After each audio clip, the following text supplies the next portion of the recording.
compatriotes, je m'adresse à vous en ce moment d'extrême gravité que traverse notre pays suite à des attaques terroristes survenues le 25 avril 2026.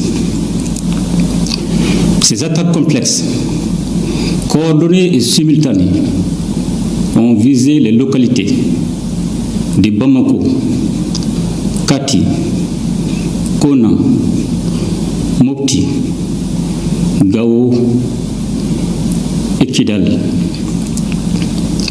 Grâce à la promptitude et au professionnalisme des forces armées et de sécurité, un violent coup d'arrêt a été donné aux assaillants, dont l'objectif était d'installer un climat de violence généralisée dans les localités concernées. Grâce au sang-froid des hommes engagés et au maintien de la cohérence de la chaîne de commandement, le plan funeste de l'ennemi a été déjoué avec la neutralisation d'un nombre important d'assaillants. À l'heure où je vous parle, le dispositif est renforcé, la situation est maîtrisée et les opérations de ratissage, de recherche, d'exploitation du renseignement et de sécurisation se poursuivent. Maliennes, Maliens, en ces gestes,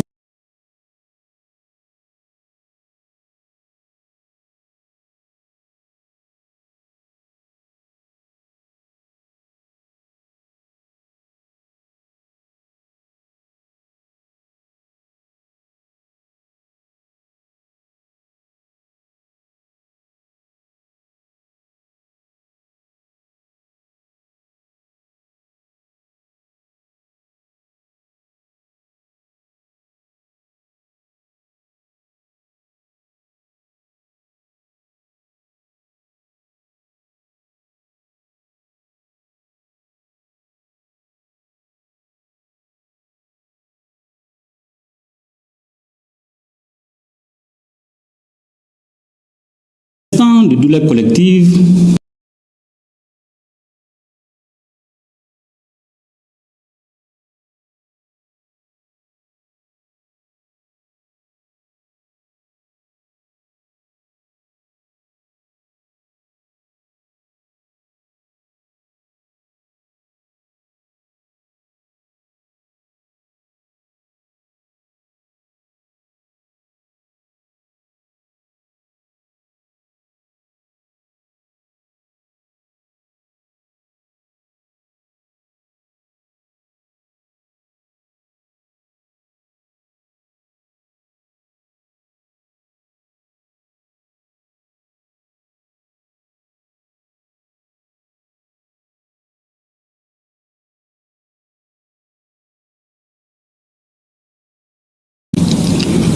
à sa famille, à ses proches, à ses collaborateurs et à l'ensemble des forces armées et de sécurité, j'adresse la compassion et l'élective. Qu'Allah lui accorde sa grâce infinie. Mes chers compatriotes, ces attaques ne sont pas des faits isolés. Elles s'inscrivent dans un vaste plan de déstabilisation conçu et exécuté par les groupes armés terroristes et les sponsors internes et externes qui leur fournissent du renseignement et des moyens logistiques.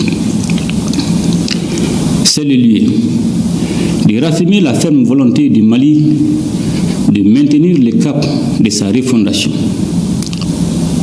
Notre peuple a fait un choix, celui de la souveraineté et de la dignité qui symbolise la prise en main de son destin. Ce choix est l'expression d'une volonté nationale affirmée et assumée. Il a un prix et nous en sommes conscients. Bien que dur par sa nature, ce choix est le seul chemin qui vaille si nous voulons offrir à nos enfants un avenir libre, juste et prospère.